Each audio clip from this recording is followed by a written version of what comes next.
Well, good morning, everyone, and welcome for many of you back to the USDA. It's a real pleasure and honor to host you here, and we're just so grateful. Today we have a big announcement, actually a couple of big announcements, but we're really here today to talk about regenerative agriculture. So I'm going to walk everybody through the announcement and the launch today of a really significant program that continues the partnership and this administration's focus on making America healthy again, while also putting our farmers and our ranchers first. So again, we're so grateful. The most excited, not that I'm not excited to see all of you, but we have some amazing farmers in from California and Missouri and Indiana. Who am I forgetting? California, Missouri, Indiana. That's it. Okay, so great. But we're just so grateful to these farmers who are here to be part of this announcement, and really they are pioneers in their field. So again, thanks everybody for being here. Without President Trump's leadership, we would not have achieved the real and concrete successes that we've already seen under our Make America Healthy Again effort. And the waivers, very quickly, just signed 6 more waivers on SNAP on multiple states from across the country, and Hawaii, the contiguous states in Hawaii under Governor Josh Green that we signed. So we can answer questions about that too, but we're so excited to continue that work. We all know we're at the point where we must do something to correct the chronic health problems that Americans face. Over 75% of Americans' youth between the ages of 17 and 24, as you know, we've been talking about it, but important to constantly remind, those kids are ineligible for military service because of obesity, poor physical fitness, or mental health challenges. Over 350,000 American children have been diagnosed with diabetes. Since my confirmation as Secretary of Agriculture on the exact same day as Secretary Kennedy's confirmation, February 13th earlier this year, we have been taking bold action on this front. Whether SNAP waivers or applauding voluntary industry commitments or emphasizing local and regional food procurement in our schools or defining ultra-processed foods, all underway, we are prioritizing the health of our country. I am also excited to give an update on our revised farm-to-school grants, which put farmers first and promote healthy choices, healthy families, and healthy outcomes. This year's opportunity streamlined the application process, removed woke DEI requirements, and supports expanding access for small family farms to markets and infrastructure by facilitating connections to the child nutrition marketplace. The farm to school application period just closed, and I am so excited to note that USDA received a record-breaking 645 applications. The record high in the past was 386, so we nearly doubled that. The awards will be announced early in the spring. We continue to actively work with Secretary Kennedy in crafting sensible dietary guidelines for Americans, which are set to be released early next year, so in a couple of weeks. Federal nutrition advice must be sound, simple, and clear. These guidelines will prioritize whole, healthy, and nutritious foods, such as whole fat dairy, fruits, vegetables, and meats, and suggest limiting highly processed foods and those high in sugar. President Trump and my colleagues, led by Secretary Kennedy on the MAHA Commission, know our current health outcomes, especially for our children, are unsustainable, and that American agriculture and our agencies are at the heart of that solution, and what an honor it is. We're doing things a little bit differently than typical Washington, D.C. Since our confirmation, we have encouraged the states to think differently and creatively as our laboratories of innovation about how to solve the many health issues facing America. So that was a really exciting thing to do. We just finished signing several of those SNAP waivers, and we can take questions on that. Dr. Oz will talk a little bit about that, as Secretary Kennedy will. But really today is about the next step in making America healthy again, in addition to those waivers, and that is talking about regenerative agriculture. Regenerative agriculture is a conservation management approach that emphasizes natural resources through improved soil health, water management, and natural vitality for the productivity and prosperity of American agriculture and all of our communities. Today, we are launching a new Farmer First Regenerative Agriculture Pilot Program, which will invest $700 million specifically to support regenerative agriculture. We will deliver this support through existing programs our farmers already know and already trust. Protecting and improving the health of our soil is critical, not only for the future viability of farmland, but to the future success of American farmers. In order to continue to be the most productive and most efficient growers in the world, we must protect our topsoil from unnecessary erosion and boost the microbiome of the soil. Today's announcement encourages these priorities while supporting farmers to transition to regenerative agriculture if they so choose. This is a Farmers First pilot program and the first of its kind. The pilot brings USDA's Natural Resources Conservation Service, or NRCS, we have our incredible leaders here, Aubrey Betancourt, back to its core mission, helping people help the land through whole farm, outcome-based voluntary conservation that our producers trust. For too long, our conservation programs have been severely fragmented. This pilot replaces that fragmentation with one unified process that evaluates everything at one time. Whole farm planning is the centerpiece, ensuring that all resource concerns such as soil, water, and natural vitality are addressed together, not one piece at a time. Producers will benefit from a single application, reducing red tape and making conservation easier to access and our programs more impactful. As President Trump has done since day one, we are committed to restoring America's natural strength by empowering producers with simple outcome-based tools. Producers at every stage, from beginners just starting with cover crops to advanced operation with years of conservation experience, many of those are represented by our farmers today, will find a pathway through this pilot.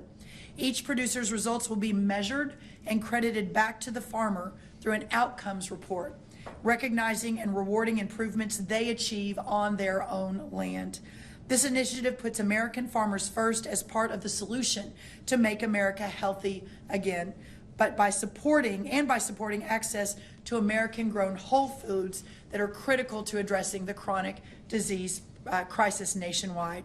Using the Sustains Act, we will bring corporate, label, and supply chain partners directly into partnership with NRCS, supporting regenerative agriculture adoption, farmer recognition, and consumer education.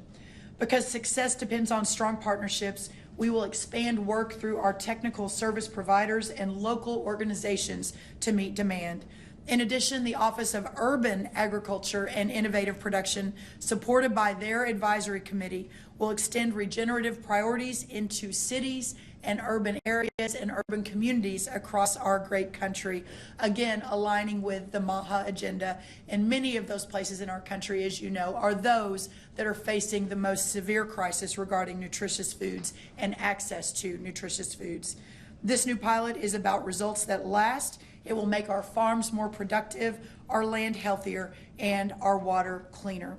Again, we're so grateful to everyone for being here. At this point, I'd like to turn it to my great partner in all of this work, Secretary Bobby Kennedy. Thank you all again for being here, and we will be answering questions. Thank you very much, Secretary Rollins.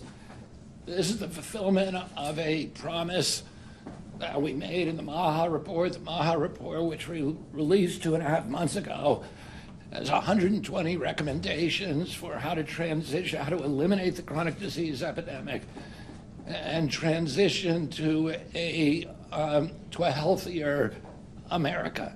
And among those promises, among the recommendations of the report, was the promise to make it easier for farmers in this country, to give them an off-ramp. Farmers who are dependent on inputs, on chemical and fertilizer inputs, to give them an off-ramp where they can transition to a model that emphasizes soil health, and with soil health comes nutrient density. And without coercion, through voluntary action, to give them good incentives to do well by doing good for themselves, for our children, and for the country. I'm very, very happy to have as a partner in this endeavor Brooke Rollins. I've been working on farm issues for 30 years, and this is the first USDA secretary who I believe is really committed to giving us, we already have the healthiest food supply in the world, to making a food supply that's even healthier, that's going to sustain again, a transition to a much healthier America for our children. I also want to thank these farmers who are inspiring, and they're inspiring to the farm community, to all of us who care about good health, about sustainability on the farm, about soil, about water retention, about soil retention, about the health of farmers themselves who are concerned about the health of their children from too many chemicals on the land. And they have given us models. Some of these are 5th, 6th, 7th generation farmers, and they've provided us models for how to do this and how to do it in a way that vertically integrates, that preserves profit margins, and that dramatically reduces inputs. So I want to thank, again, Brooke Rollins, Secretary of USDA, for making this happen, for her commitment to making America healthy again. And I'm going to introduce my partner and friend, MAHA. They are too humble to say it themselves, but Brooke Rollins and Bobby Kennedy are amongst the 2 most innovative secretaries in modern history, and it is your leadership that makes what you're hearing today possible and feasible for people like me who run agencies to actually march forward to accomplish the kinds of goals that they're outlining. Let me give you 2 major examples of how this is playing out right now. The first is the Rural Health Transformation Fund, which, as many of you have been following, received grants from all 50 states, requests for grants for all 50 states.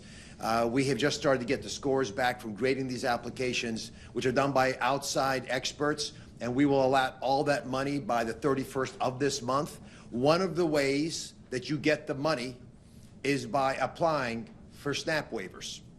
If you apply for a SNAP waiver, and as the 6 documents here that were signed by Secretary Rollins today would attest, there's a lot of interest in this. You get paid extra money. If you actually get your legislator to ratify these agreements, you get additional money. Now, we've also asked states to submit proposals for participating in the Presidential Fitness Challenge, something that Secretary Kennedy's uncle created, and they get points for doing that as well. They also get points, by the way, for opening up credentialing so that rural communities can take advantage of clinicians that might live across the state border, that might be closer to where they happen to be, in the little corner edge of their state than from the big city in the middle part of their state. So our intent is to provide better health care across the board, and that Rural Health Transformation Fund is going to put a 50% increase in federal and Medicaid dollars into rural health care over the current standard for the next 5 years in a row. That's, again, 50% more money, $50 billion every year, spread out over 5 years.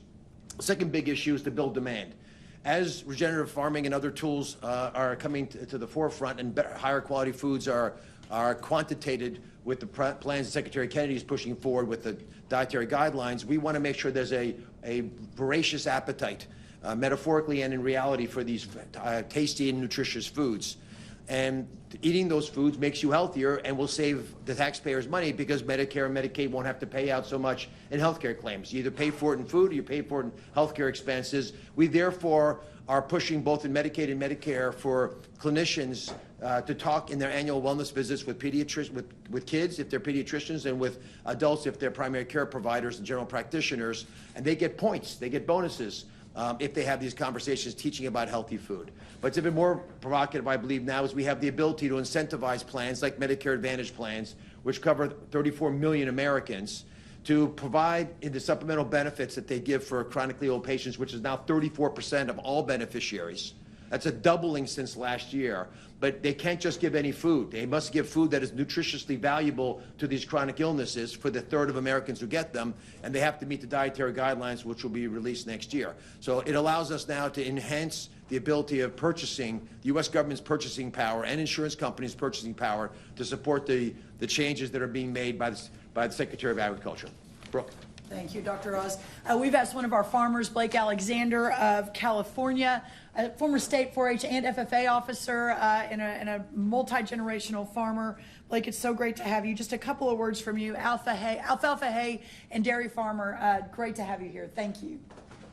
Well, thank you very much. It's a true honor to be here. And our farm, Alexander Family Farm, was the first certified regenerative farm in the United States. And since that happened, I've kind of carried this load on my shoulders to attempt to help spread the message across the country to conventional farmers, organic farmers alike. And I'm just going to simply say that regenerative farming is simply farming in harmony with nature, with the way that God intended or our Maker intended. It's paying attention to the biology and building nutrient density in the soil, the plants, the crops that our animals eat. For us, it's chickens and cows, and then ultimately it's the milk and the nutrient density for food for humans, and making our planet a better place. In harmony with nature means that we're cleaning up the water supply on our farm, we're cleaning up the erosion that may or may not happen with both soil and water. And we're cleaning up the air, and so everybody benefits. All the wildlife, the ecosystem benefits, and ultimately we're sequestering carbon and literally doing the right thing and moving forward in harmony with nature again, making our planet a healthier place for everyone. We all breathe the same air. Thank you, Blake. In 1 minute, Aubrey, our chief, anything that I missed on the regenerative piece that if you want to share with anyone as a farmer yourself?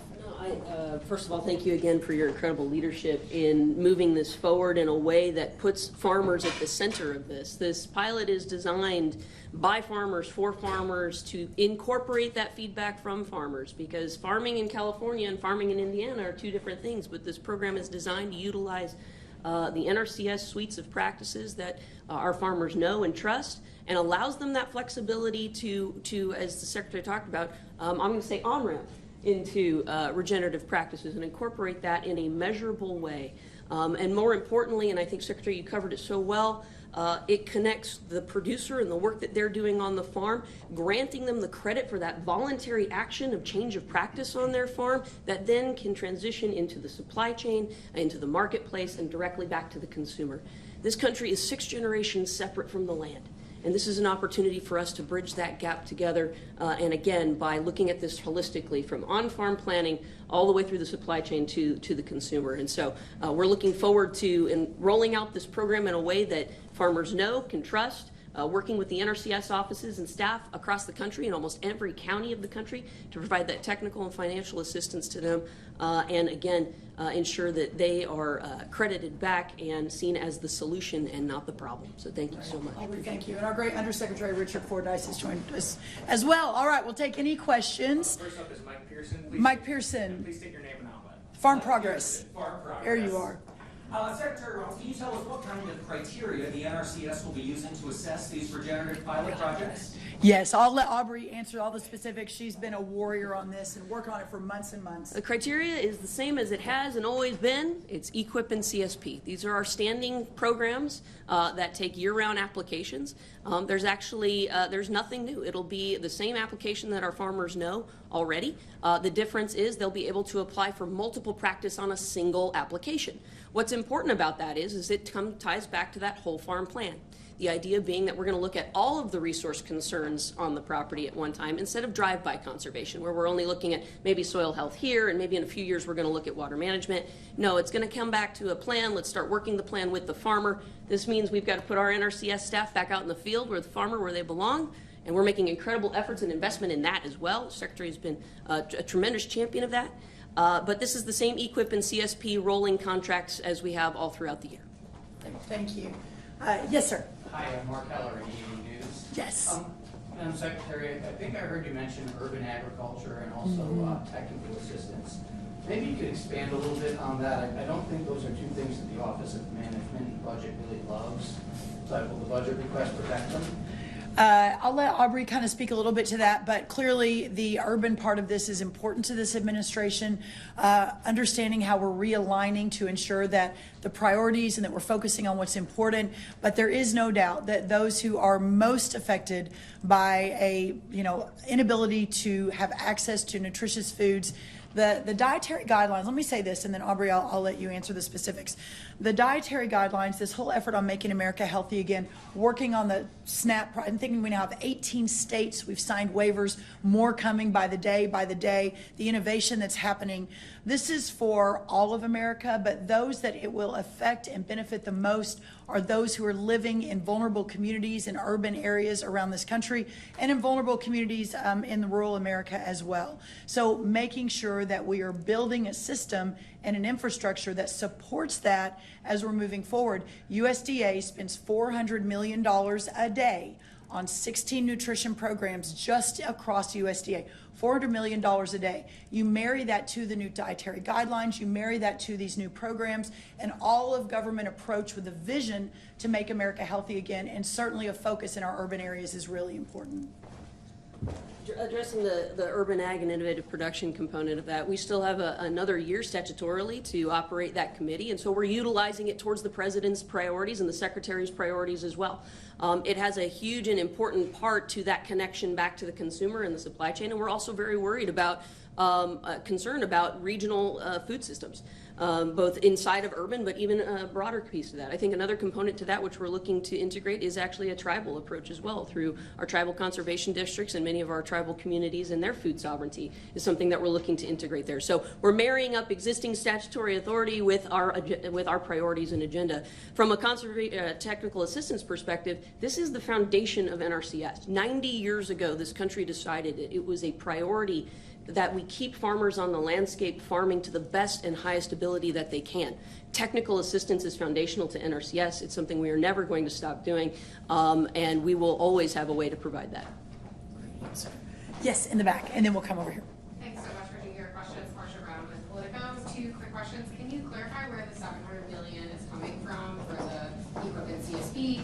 And then the second question I have is, you mentioned some corporate partnerships. How does that differ from the partnerships for climate smart commodities that the administration ended earlier this year? And could you talk a little bit more about those corporate partnerships? You can do that too. For the first part of that question, with regards to the financing, this is standard EQIP and CSP. It's baseline funding that we receive through our budget. So we have the ability to tag that funding specifically for this pilot, and that's what we're doing. I believe it's $400 million for EQIP and $300 million for CSP. As for the corporate partnership, this is facilitated through the Sustains Act that was passed by Congress. It was granted to NRCS in order to allow us to look at the suite of standing programs from NRCS and engage with corporate partners to do matching dollars to priorities set by the Secretary.